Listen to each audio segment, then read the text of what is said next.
I retired from the Marine Corps in 2018. I have 3 kids. My oldest daughter, she's 23. My middle daughter, she is 19. And my youngest, he's my son, he's the second, and he is 13. The things that I changed in my life because I became a parent, I had to change my priorities. I had to change who came first. That paycheck of mine just wasn't mine. You had to make sure she was taken care of, being there for her, making sure that I was there every step of the way and to make sure I was involved. But unfortunately, the mothers used my military against me, and I wasn't able to have a lot of interaction and time with my kids in the home. My kids missed out on a lot of the positive attributes from my childhood that I could have passed down to them. A lot of the skills that I learned, even in the Marine Corps, learning those, different characteristics about being a leader. I coached my kids since they were small. So I was able to give them some, but they did miss out on me, the development of me as a man, as I've learned to not do things as a child, because again, I was 19 when I first had my first child. So now I think that it would have been a lot of things that I could have passed down to them to help them through life, to help them with the things that I may have made mistakes on that I corrected. So I definitely think they missed out on what I could have given them. With my oldest, I have tried to reconnect with her. I've went down to her house, and it's difficult because the trauma is still there. For my son, he was told a lot of things that weren't true. The states that my divorce happened in, the first one was in New Orleans in 2003, and the second one was in Texas in 2019. It was a huge difference. The first one wasn't contested. We just had to wait 6 months and process paperwork. The Texas one was a little different. I was just retired. We had a lot of issues with my retirement pay, with my disability pay, and I didn't have the money for lawyers and all that other stuff. So I represented myself. I thought I was going to be fine with the case because of the domestic violence that she brought on me and all this other stuff happening, and it was, I just thought it was going to be fine. And the lawyer treated me as if I was an absentee dad, and gave her whatever she wanted. They came up with some algorithm of me visiting my son, needing to be supervised. I would only get him on certain holidays or weekends. That isn't being with my son. My son shouldn't have any restrictions to his dad. Again, I raised him, up until the point of the divorce. So I didn't understand why one parent was given more rights than the other. It didn't make sense to me at all. When I first joined the Marine Corps, I went in as a supply and accounting clerk. We deal with everything, call it beans, bullets, and Band-Aids, right? Where I was in charge of all of the inventory, over $13 million worth of equipment. Had to make sure it was accounted for, upkept, getting rid of stuff. And then I was in charge of all the books for the units. I was in charge of thousands of Marines, getting them from point A to point B. So the U.S. government entrusted you with millions of dollars, and the court decided that you couldn't see your son unsupervised. Yes. What reason did they give you? She told them that I was a drug addict, that I was on drugs, which was a lie. I was a substance abuse counselor. I helped people through substance abuse. It was very weird that they were able to bring that in. All those lies, and was there ever any recourse for the lies? None whatsoever. None whatsoever. The judge allowed all those lies. There was never any recourse. Even after they were proved wrong, there was no recourse, no. I did experience emotional and physical trauma from my partners. The fact that my kids were able to be held back from me, it really impacted me a lot throughout my career.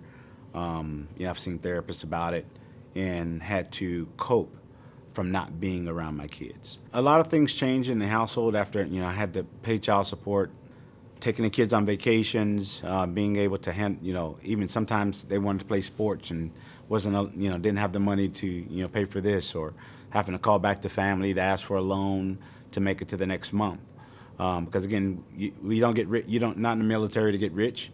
They don't pay you a lot of money, and I have had to get on food stamps while I was an active duty Marine.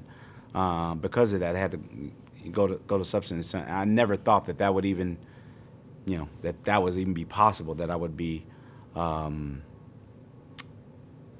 not able to take care of my family with with what I'm doing, with my work. I do believe that my kids have been hurt because I had to pay child support, and because I had to work another job that took more times away from them, or ability to even deal with them or deal with the kids that I had currently in my home. So they barely saw me.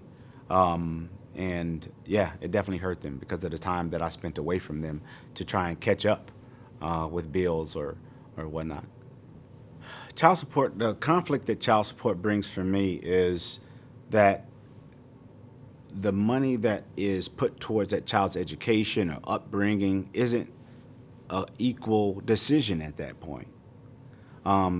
It's, what's happening to that money is all upon the other party. Being able to, if I had that time with them to be able to do what I wanted to do to give them that support, I believe that I would have given them even more. Child support is just some calculation that somebody who doesn't care about my child has created. It has nothing to do with what my child actually needs. Paying less child support has zero factors in me wanting to spend time with my son. No one paid me on his birth to be there. No one paid me to be at all his baseball, t-ball games, wrestling matches, teaching him to play basketball, teaching him to play football. No one told me to be there when he was in the hospital. No one told me or forced me to be a part of his life. I wanted to every day that he has been on this earth. So paying less child support, who cares? I just want to be the dad that I've always been.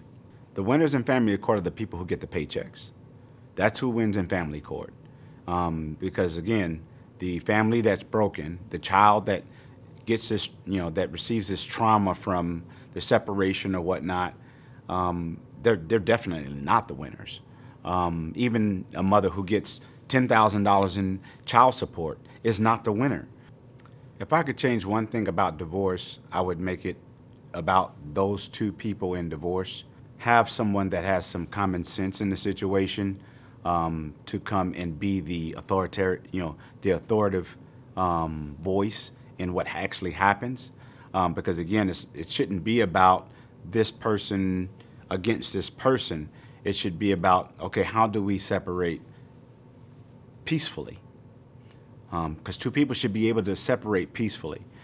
A shared parenting law would have definitely helped me in my divorce by giving me a voice.